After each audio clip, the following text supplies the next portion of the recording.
So, ito yung chili ko. Nilagyan ko ng vinegar. At ngayon naman, lalagyan ko ng sugar. Nakita nyo yung ibang mga tao na kumakain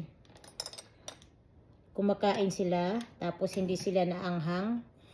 Alam mo, ang sikreto niyan ay nilalagyan ko ng asukal para ay hindi masyadong maanghang. Ayan. Yan ang sikreto niyan.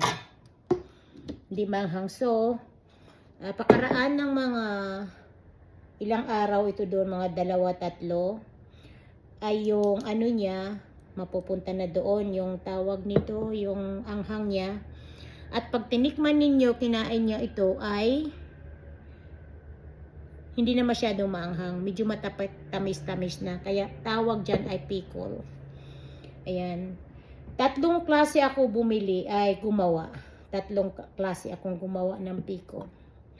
So sa ngayon, ito lang muna yung maibibigay ko sa inyo at saka yung isa. So maraming salamat. At katulad na sabi ko, bukas ang messenger ko. Kung sinong gusto makipag-usap sa akin, hanggat makakaya ko, sagutin kayo.